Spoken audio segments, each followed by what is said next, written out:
나는 강민호, 올해 70세다. 현대중공업 조선소에서 40년간 용접기술자로 일했다. 울산 공업단지의 대형 조선소에서 거대한 선박의 외벽을 용접하는 기술자였는데 하루 10시간씩 높은 곳에 매달려 일했다. 작업장은 항상 용접 불꽃과 쇳소리로 시끄러웠다. 대화하려면 상대방 귀에 대고 소리쳐야 했다. 출근은 새벽 5시, 퇴근은 저녁 7시였다. 월급을 더 받기 위해 특근을 자원하면 밤 10시까지도 일했다. 한 달에 평균 270시간을 조선소에서 보냈다. 내 하루 일과는 단순했다. 새벽 4시 30분에 일어나 간단히 아침을 먹고 회사 통근버스를 타고 출근했다. 하루 종일 선체를 용접하느라 불꽃 속에서 지냈고 퇴근 후에는 집에 오자마자 샤워하고 저녁을 먹은 뒤 텔레비전을 보다가 잠들었다. 그렇게 40년을 살았다. 바쁘게 살다 보니 시간이 어떻게 가는지도 몰랐다. 그런데 정년퇴직을 하고 나니 갑자기 시간이 너무 많아졌다. 습관적으로 새벽 4시 30분만 되면 눈이 떠졌다. 그런데 더 이상 갈 곳이 없었다. 알람도 없이 저절로 일어났지만 서둘러 준비할 필요가 없었다. 출근할 필요가 없는 아침이 처음엔 어색했다. 퇴직 첫날 아침, 아내는 내게 말했다. 이제 좀 천천히 살아요. 평생 고생했잖아요. 그 말이 고맙게 들렸지만 실제로 천천히 사는 것이 무엇인지 나는 알지 못했다. 40년 동안 쉴 틈 없이 일만 했던 내게 갑자기 찾아온 자유시간은 오히려 부담스러웠다. 하루 종일 무엇을 해야 할지 몰라 텔레비전 채널만 돌리며 시간을 보냈다. 퇴직금으로 1억 5천만 원을 받았다. 통장에 찍힌 숫자를 보며 이제 여유롭게 살 수 있겠다고 생각했다. 하지만 실제로 한 달 생활비를 계산해보니 생각보다 넉넉하지 않았다. 나는 국민연금으로 매달 158만 원을 받는다. 한 달 고정 지출을 계산해보니 아파트 관리비 24만 원, 공과금 17만 원, 식비 55만 원, 통신비 9만 원이 들었다. 거기에 고혈압과 관절염 치료비로 매달 15만 원이 추가됐다. 외출할 때마다 교통비와 식사비를 포함해 적어도 15만 원은 나갔다. 한 달에 최소 130만 원에서 많게는 170만 원까지 지출이 발생했다. 연금으로 간신히 생활비를 충당할 수 있었지만 퇴직금을 어떻게 관리해야 할지 고민이 컸다. 한 번 써버리면 다시 벌 수 없는 돈이기 때문이다. 은행에 그냥 두자니 이자가 너무 적었고 주식이나 부동산은 경험이 없어 선뜻 시작하기 어려웠다. 여러 금융상담을 받아본 결과 결국 8천만 원은 정기예금에 넣고 5천만 원은 적금에, 나머지는 비상금으로 보통예금에 남겨두었다. 이제 내게는 더 이상 새로운 수입이 생기지 않는다. 지출을 최대한 줄이는 것이 중요해졌다. 젊었을 때는 어떻게 하면 더 많이 벌까를 고민했지만 이제는 어떻게 하면 돈을 아낄까를 고민하게 됐다. 이런 마음가짐의 변화에 적응하는데 시간이 필요했다. 퇴직 후 천몇 달은 방향을 잃고 방황했다. 매일 같은 시간에 집을 나서는 습관이 몸에 배어 있어서 퇴직 후에도 아침이면 집을 나서 동네를 산책했다. 처음에는 그저 시간을 보내기 위한 산책이었다. 그런데 어느 날 집 근처에 있는 시립도서관을 발견했다. 평생 책을 읽을 시간이 없었다. 조선소에서 일할 때는 하루 종일 육체적으로 힘든 일을 하다 보니 퇴근 후에는 책을 읽을 정신적 여유가 없었다. 하지만 이제는 시간이 넘쳐났다. 호기심에 도서관 안으로 들어갔다. 처음에는 그저 신문을 읽으러 갔다. 신문을 읽으며 세상 돌아가는 소식을 듣는 것이 일상이 됐다. 그러다 우연히 다른 사람들이 책을 읽는 모습을 지켜보게 됐다. 나도 저렇게 책을 읽을 수 있을까 궁금했다. 그래서 처음으로 책을 빌렸다. 처음 고른 책은 가벼운 여행 에세이였다. 글씨가 크고 사진이 많아 읽기 쉬웠다. 그 책에서는 저자가 세계 각국을 여행하며 경험한 이야기들이 담겨 있었다. 나는 그 책을 통해 한 번도 가보지 못한 나라들의 모습을 상상하며 설레었다. 그 후로 조금씩 다양한 책을 읽기 시작했다. 역사책을 읽으면서 우리나라가 어떻게 발전해왔는지 알게 됐다. 내가 태어나기 전인 1950년대 한국은 세계에서 가장 가난한 나라 중 하나였다. 그런데 내가 평생이라며 보낸 시간 동안 대한민국은 세계 10위권의 경제 대국이 됐다. 우리나라 조선업이 세계 1위가 되는데 내가 작은 역할을 했다는 생각에 자부심을 느꼈다. 철학책도 조금씩 읽어봤다. 처음에는 어려웠지만 동양 철학 입문서를 통해 공자와 맹자의 가르침을 배웠다. 사람이 어떻게 살아야 하는가에 대한 고민은 수천 년 전이나 지금이나 비슷했다. 나이가 들수록 이런 근본적인 질문들이 더 의미 있게 다가왔다. 도서관에서 보내는 시간이 점점 늘어났다. 처음에는 1시간 정도 있다가 나왔는데 어느새 하루 4시간 이상을 도서관에서 보내게 됐다. 책을 읽고 나면 마음이 차분해지고 하루를 의미 있게 보낸 것 같은 만족감이 들었다. 도서관에는 나처럼 퇴직한 노인들이 많았다. 그중에서 윤노인이라는 75세 할아버지와 자주 마주치게 됐다. 어느 날 휴게실에서 우연히 대화를 나누게 됐다. 퇴직하신 지 오래되셨어요? 15년 됐어요. 대우조선에서 일했었죠. 퇴직 후에 주로 뭐 하세요? 주로 책 읽고 한 달에 한 번씩은 기차 여행을 다녀요.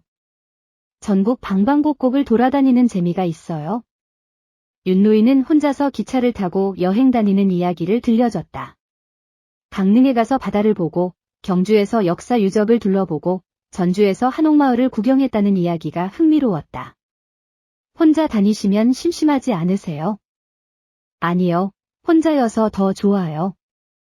창밖 풍경을 보면서 생각도 정리하고 읽고 싶었던 책도 읽고 자유롭게 내 마음대로 움직일 수 있으니까요. 그 이야기를 듣고 나도 언젠가 기차 여행을 해보고 싶다는 생각이 들었다. 40년 동안 출퇴근길 외에는 다른 곳을 가본 적이 거의 없었다. 젊었을 때는 가족 휴가로 제주도나 설악산 정도 가본 게 전부였다. 혼자만의 여행은 한 번도 경험해보지 못했다. 퇴직 후 집에서 보내는 시간이 많아지면서 텔레비전보다는 라디오를 자주 듣게 됐다. 조선소에서 일할 때는 항상 용접기 소리와 쇳소리가 귀를 채웠는데 퇴직 후에 조용한 밤은 오히려 낯설게 느껴졌다. 그래서 잠들기 전에 라디오를 틀어놓는 습관이 생겼다. KBS 제1라디오의 싱글벙글쇼와 MBC FM 사유의 푸른 밤을 즐겨 들었다. 라디오에서 흘러나오는 사람들의 사연을 들으며 다른 사람들의 삶을 엿보는 기분이 좋았다. 젊은 세대들이 어떤 생각을 하고 어떤 음악을 듣는지 알게 되면서 세상과의 소통 창구가 생긴 것 같았다. 특히 밤 10시에 시작하는 책 읽어주는 라디오를 좋아했다. 성우들이 책을 낭독해주는 프로그램인데 도서관에서 읽었던 책이 소개될 때면 더욱 반가웠다. 혼자 책을 읽는 것과 달리 누군가 내게 책을 읽어주는 느낌이 따뜻했다. 라디오를 들으며 하루를 정리하고 잠이 들곤 했다. 퇴직 후 1년이 지나자 새로운 일상이 조금씩 자리 잡기 시작했다. 아침에 일어나 신문을 보고 도서관에 가서 책을 읽고 저녁에는 라디오를 들으며 하루를 마무리하는 리듬을 찾았다. 40년간의 바쁜 직장 생활과는 완전히 다른 삶이었지만 나름대로 의미를 찾아가고 있었다. 그런데 퇴직 후 2년쯤 되었을 때 큰 문제가 생겼다. 아내와 대화할 때 자꾸 뭐라고? 하고 되묻게 됐다. 텔레비전 소리도 점점 크게 들었다. 처음에는 그저 나이 들어서 그런가 보다 했다. 하지만 도서관에서도 사람들의 작은 목소리가 잘 들리지 않았고 라디오도 볼륨을 점점 더 키워야 했다. 아내는 내게 말했다. 당신 요즘 귀가 안 좋은 것 같아요. 내가 말하면 자꾸 못 알아듣고 큰 소리로 다시 물어보잖아요. 그래? 나는 당신이 작게 말해서 그런 줄 알았는데. 결국 병원에 가서 청력 검사를 받았다. 의사는 심각한 표정으로 말했다. 소음성 난청이 상당히 진행되었네요. 고주파 영역의 청력이 많이 손상됐습니다. 조선소에서 오래 일하셨다고 하셨죠? 그 큰 소음에 지속적으로 노출되면서 청력이 손상된 것으로 보입니다. 의사의 말을 듣고 멍해졌다. 40년간 조선소의 시끄러운 환경에서 일한 대가가 이런 형태로 나타날 줄은 몰랐다. 젊었을 때는 귀마개 같은 보호 장비를 제대로 착용하지 않았다. 시끄러워도 그냥 견디면서 일했다. 그 결과가 난청으로 나타난 것이다. 보청기 착용을 고려해 보셔야 합니다. 보청기라는 말에 마음이 무거워졌다. 이제 70살인데 벌써 보청기를 해야 한다니 현실이 실감나지 않았다. 조선소에서 일할 때는 귀가 잘 안 들려도 크게 불편하지 않았다. 어차피 주변이 시끄러워서 모두가 큰 소리로 대화했기 때문이다. 하지만 퇴직 후 조용한 환경에서 지내면서 내 청력이 얼마나 나빠졌는지 실감하게 됐다. 난청 때문에 사람들과의 대화가 어려워졌다. 여러 사람이 모인 자리에서는 누가 무슨 말을 하는지 제대로 알아듣지 못했다. 대화를 따라가지 못하니 자연스럽게 모임에 나가는 횟수도 줄었다. 친구들과 만나도 대화보다는 그저 밥만 먹고 헤어지는 경우가 많아졌다. 사회적으로 점점 고립되는 느낌이었다. 처음에는 보청기 착용을 거부했다. 자존심이 상했다. 하지만 아내의 설득으로 결국 보청기를 맞추게 됐다. 처음 보청기를 착용했을 때는 모든 소리가 새롭게 들렸다. 까마귀 울음소리, 바람소리, 빗소리. 오랫동안 듣지 못했던 소리들이 다시 들리니 세상이 달라 보였다. 보청기에 적응하는 데는 시간이 걸렸지만 덕분에 다시 사람들과 대화할 수 있게 됐다. 청력 문제는 여전히 나를 괴롭히지만 이것도 내 인생의 일부로 받아들이고 있다. 40년 동안 조선소 생활을 했기에 얻게 된 결과다. 보청기 덕분에 많이 나아졌지만 여전히 시끄러운 환경에서는 대화가 어렵다. 시끌벅적한 식당이나 여러 사람이 모인 자리에서는 누가 무슨 말을 하는지 정확히 알아듣기 힘들다. 그래도 보청기가 없던 때보다는 훨씬 나아졌다. 보청기를 처음 착용했을 때는 적응하기 어려웠다. 갑자기 모든 소리가 크게 들려서 혼란스러웠다. 특히 주방에서 그릇 부딪히는 소리, 문 닫히는 소리, 종이 바스락거리는 소리까지 모두 크게 들렸다. 하지만 시간이 지나면서 점차 익숙해졌다. 이제는 보청기를 착용하지 않으면 오히려 불편하게 느껴질 정도다. 보청기 덕분에 독서 모임에서도 적극적으로 참여할 수 있게 됐다. 예전에는 다른 사람들이 말하는 내용을 제대로 듣지 못해 대화에 끼지 못했는데 이제는 나도 내 생각을 말하고 다른 사람들의 의견을 듣는다. 책을 읽고 그 내용을 토론하는 과정에서 생각이 더 깊어지는 것 같다. 처음에는 난청이 심각한 문제라고 생각했지만 지금은 그렇게 생각하지 않는다. 이것도 내 삶의 일부이고 내가 걸어온 길의 결과물이라고 받아들인다. 공장에서 40년간 일한 증거라고 생각하면 오히려 자랑스럽기도 하다. 그래서인지 이제는 보청기를 착용하는 것을 부끄러워하지 않는다. 퇴직 후 내 삶에서 가장 큰 변화는 아내와의 관계다. 결혼한 지 45년이 되었지만 일을 하느라 함께 보낸 시간은 생각보다 적었다. 출근과 퇴근 사이에 아내의 얼굴을 제대로 볼 시간도 없었다. 주말에도 피곤해서 대화를 많이 나누지 못했다. 그런데 퇴직 후에는 하루 종일 함께 있으니 대화할 시간이 많아졌다. 처음에는 서로 어색했다. 항상 함께 있어 보지 않았기 때문에 무슨 이야기를 해야 할지 몰랐다. 가끔은 답답하기도 했다. 아내는 자신의 일상을 계속하고 싶어 했고 나는 아내에게 관심을 가져주길 원했다. 서로의 공간과 시간을 존중하는 법을 배우는데 시간이 필요했다. 하지만 시간이 지나면서 우리는 서로에 대해 새롭게 알아가기 시작했다. 아내는 내가 읽은 책에 관심을 보였고 나는 아내의 요리에 더 많은 관심을 갖게 됐다. 우리는 서로의 취향과 관심사를 존중하면서도 함께 할 수 있는 활동들을 찾아갔다. 아내는 젊었을 때 꽃꽂이를 배우고 싶었지만 살림과 아이들 키우느라 시간이 없었다고 했다. 그래서 나는 아내에게 꽃꽂이 강좌를 신청해 주었다. 매주 목요일마다 아내는 꽃꽂이 수업을 들으러 가고 나는 도서관에서 책을 읽다가 함께 집으로 돌아온다. 아내가 만든 꽃꽂이 작품이 우리 집 거실을 밝게 만들어준다. 주말에는 함께 산책을 하거나 영화를 보러 간다. 젊었을 때는 데이트할 시간도 없었는데 이제는 늦게나마 함께하는 시간을 만들어가고 있다. 가끔은 버스를 타고 인근 관광지로 당일치기 여행을 다녀오기도 한다. 처음으로 부부가 함께하는 시간을 제대로 즐기고 있다. 아내와 대화하면서 알게 된 것은 우리가 생각보다 서로를 잘 몰랐다는 사실이다. 결혼 45년 동안 함께 살았지만 서로의 꿈과 희망, 두려움과 걱정을 깊이 나누지 못했다. 이제는 저녁 시간에 함께 차를 마시며 그동안 하지 못했던 이야기들을 나눈다. 아내의 어린 시절 이야기, 나의 군대 경험, 아이들을 키우면서 느꼈던 기쁨과 고통. 평생 나눌 이야기들이 아직도 많이 남아있다. 퇴직 후 우리 부부는 둘째 신혼기를 맞이하는 것 같다. 서로를 새롭게 발견하고 다시 사랑하는 법을 배우고 있다. 예전에는 생활에 쫓기다 보니 서로에게 감사하다는 말이나 사랑한다는 말을 잘 하지 않았는데, 이제는 그런 말들을 자연스럽게 표현한다. 나이 들어 더 깊어진 사랑을 경험하는 것은 예상치 못한 행복이다. 퇴직 후 또 하나의 기쁨은 손자, 손녀들과 보내는 시간이다. 일할 때는 바빠서 손주들을 자주 보지 못했다. 한 달에 한 번 정도 보는 게 전부였다. 하지만 이제는 시간적 여유가 있어서 일주일에 두세 번은 손주들을 본다. 주말에는 아들, 딸 가족들이 모두 우리 집에 모여 식사를 함께 한다. 손주들에게 내가 읽은 책 이야기를 들려주면 호기심 어린 눈으로 쳐다본다.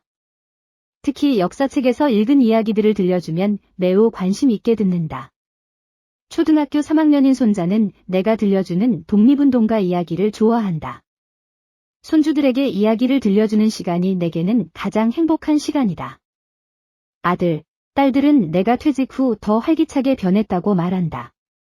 일할 때는 항상 피곤해 보였는데 이제는 생기가 돌아왔다고 한다. 내가 보청기를 착용한 것도, 독서 모임에 참여하는 것도, 기차 여행을 다녀온 것도 모두 가족들에게는 놀라운 변화였다. 평생 일만 했던 아버지가 이렇게 변할 수 있다는 것에 아이들은 기뻐했다. 퇴직 후 새롭게 시작한 것 중 하나는 일주일에 한 번 봉사활동을 하는 것이다. 지역 노인복지관에서 말벗 봉사를 한다. 나보다 나이가 많은 80대, 90대 어르신들과 대화를 나누고 신문을 읽어드리고 때로는 함께 바둑이나 장기를 두며 시간을 보낸다. 일방적으로 도움을 주는 것이 아니라 오히려 내가 더 많은 삶의 지혜를 배우는 시간이다. 90세 된 한 할아버지는 일제강점기와 한국전쟁을 모두 겪으셨는데 그분의 이야기를 들으면 역사책에서 읽은 내용이 생생하게 다가온다. 또 다른 할머니는 평생 농사를 지으셨는데 자연의, 계절의, 작물의 변화에 대한 깊은 지혜를 가지고 계신다. 이런 어르신들과 대화하면서 내가 모르던 세상, 내가 경험하지 못한 시간에 대해 배우게 된다. 봉사활동을 하면서 느끼는 것은 내가 아직 건강하고 활동할 수 있다는 것에 감사해야 한다는 점이다. 거동이 불편하거나 혼자 사시는 어르신들을 보면서 내가 아내와 함께 건강하게 생활할 수 있다는 것이 얼마나 큰 축복인지 깨닫게 된다. 그래서 지금 이 순간을 더 소중히 여기게 됐다. 퇴직 후 새롭게 도전한 것 중 하나는 스마트폰과 컴퓨터 사용법을 배운 것이다. 일할 때는 필요가 없어서 배우지 않았다. 도면을 보고 용접만 하면 됐으니까. 하지만 이제는 정보화 시대에 뒤처지지 않기 위해 디지털 기기 사용법을 배우기로 했다. 근처 주민센터에서 노인 대상 스마트폰 교육 프로그램이 있어서 8주 동안 배웠다. 처음에는 터치스크린 사용법부터 어려웠다. 손가락이 굵고 거칠어서 정확하게 터치하기가 쉽지 않았다. 하지만 반복적으로 연습하다 보니 점차 익숙해졌다.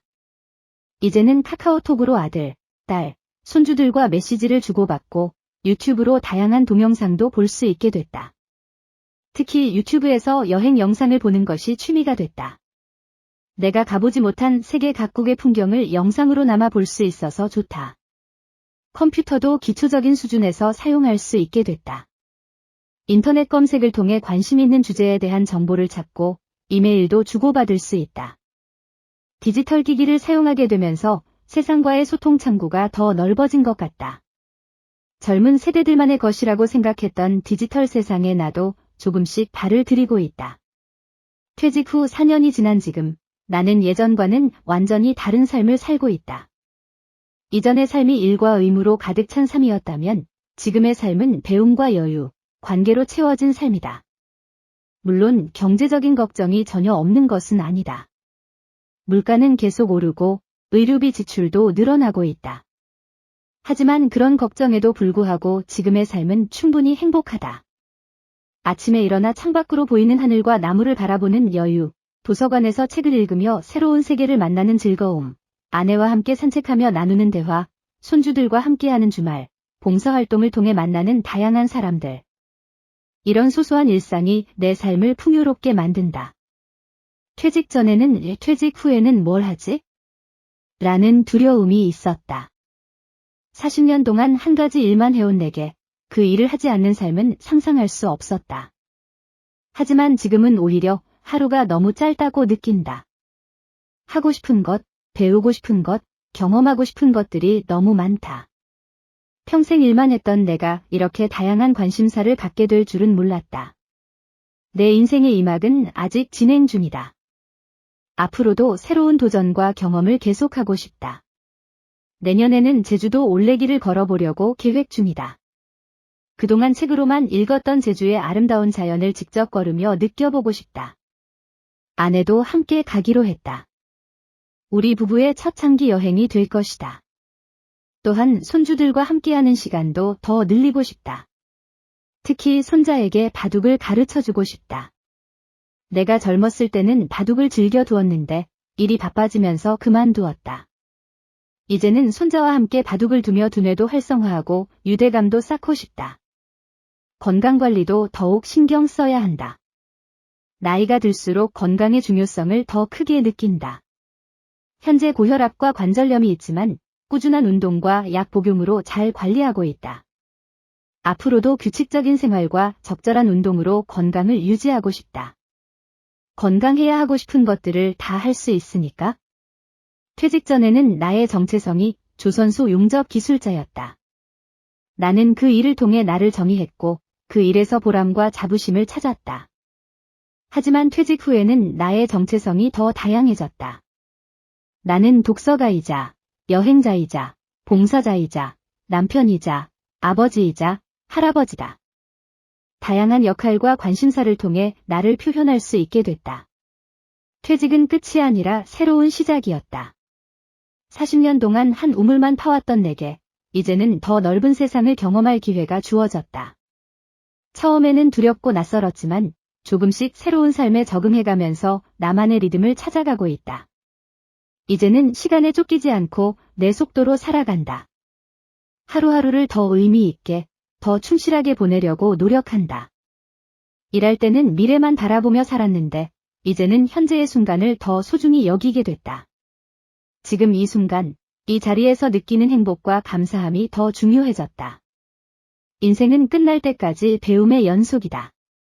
퇴직 후에도 나는 계속해서 배우고 성장하고 있다. 책을 통해, 사람들과의 만남을 통해, 여행을 통해, 새로운 경험을 통해 매일 조금씩 더 나은 사람이 되어가고 있다. 이것이 바로 노년의 진정한 의미가 아닐까 싶다. 퇴직 후의 삶은 그저 남은 시간을 보내는 것이 아니라 새로운 가능성을 발견하고 도전하는 시간이다. 내 인생에서 가장 자유롭고 충만한 시간이 바로 지금이 아닐까 싶다. 긴 시간 동안 책임과 의무에 묶여 살았던 나에게 이제는 진정한 자유가 주어졌다. 그 자유 속에서 나는 새로운 나를 발견해가고 있다. 퇴직금 1억 5천만 원과 매달 158만 원의 연금. 처음에는 이 돈이면 충분하다고 생각했다. 하지만 예상치 못한 지출이 항상 있었다. 보청기 비용, 갑작스러운 치과 치료비, 집수리비 등 예상하지 못한 지출이 발생할 때마다 불안했다. 더 이상 새로운 수입이 없다는 현실이 무겁게 다가왔다. 그래도 나는 현재의 삶에 감사하려고 노력한다. 조선소에서 하루 10시간씩 용접 불꽃 속에서 살던 시절보다는 훨씬 여유롭게 살고 있으니까. 몸은 조금 불편해졌지만 마음의 여유가 생겼다. 도서관에서 책을 읽고 라디오를 통해 세상 이야기를 듣고 아내와 함께 산책하는 소소한 일상이 행복하다. 퇴직 후의 삶은 새로운 시작이다. 끝이 아니라 시작이다. 이제 내게는 더 많은 가능성과 기회가 열려 있다. 그 가능성을, 기회를 어떻게 살려나갈지는 전적으로 나의 선택이다. 남은 인생, 내가 정말로 원하는 것들을 하며 살고 싶다. 건강이 허락하는 한, 새로운 도전과 경험을 계속해 나갈 것이다. 인생은 끝날 때까지 배움의 여정이다. 퇴직이 끝이 아니라 새로운 배움의 시작점이라는 것을 이제야 깨닫는다. 40년 동안 일만 했던 내가 이제는 책을 읽고 여행을 다니고 사람들과 대화하며 세상을 새롭게 배워가고 있다. 이런 배움의 기쁨이 내 노년을 풍요롭게 만든다. 앞으로도 남은 인생을 의미 있게 충실하게 살아갈 것이다. 건강이 허락하는 한 새로운 도전을 계속할 것이고, 사랑하는 아내와 자녀들, 손주들과 함께하는 시간을 소중히 여길 것이다. 책을 통해 세상을 배우고, 여행을 통해 세상을 경험하고, 봉사를 통해 세상에 기여하는 삶을 살고 싶다. 나이가 들어도 꿈은 계속된다. 내 꿈은 건강하게 아내와 함께 전국 방방곡곡을 여행하는 것이다. 지금까지 일에 묶여 제대로 보지 못했던 우리나라의 아름다운 곳들을 하나하나 찾아다니며 경험하고 싶다. 아내와 함께 추억을 만들고 그 추억을 간직하며 살아가고 싶다. 오늘 내 이야기를 들어주셨던 여러분, 감사합니다. 40년간의 고된 노동 끝에 찾은 이 평온한 삶의 이야기가 누군가에게는 작은 위로가, 또 다른 누군가에게는 앞으로의 인생을 준비하는 지침이 되었으면 합니다. 우리 인생에서 퇴직이란 건 책의 마지막 페이지가 아니라 새로운 장의 첫 페이지입니다. 젊은 시절에는 성공과 성취를 위해 달리느라 놓쳤던 소중한 것들, 가족과의 대화, 책 한 권 읽는 여유, 계절의 변화를 느끼는 기쁨을 다시 찾을 수 있는 기회죠. 제가 깨달은 가장 큰 교훈은 인생의 어느 순간이든 배움은 계속된다는 것입니다. 70세에 처음 스마트폰을 배우고 보청기를 통해 세상의 소리를 다시 듣게 되고 아내와 45년 만에 새롭게 데이트를 시작했습니다. 늦은 나이에 시작한 일이라도 시작하는 순간 여러분은 이미 어제보다 성장한 사람입니다. 건강할 때 그 소중함을 모르듯 시간의 가치도 그것이 넘쳐날 때는 알기 어렵습니다. 하지만 자유롭게 쓸 수 있는 이 황금 같은 시간은 우리 인생에서 가장 값진 선물일지도 모릅니다. 여러분, 오늘이 퇴직 첫날이든 퇴직을 앞둔 직장인이든 아니면 아직 젊은 시절을 보내고 있든 잠시 멈춰서서 지금 이 순간을 음미해보세요. 인생은 마라톤이 아니라 풍경을 즐기는 산책입니다. 빨리 가는 것보다 제대로 가는 것이, 많이 가진 것보다 깊이 누리는 것이 더 중요합니다. 여러분의 남은 인생이 속도는 줄이되 의미는 더 깊어지는 여정이 되길 진심으로 응원합니다. 다음 이야기에서 또 만나요. 여러분의 인생도 아름다운 이야기가 되길 바랍니다.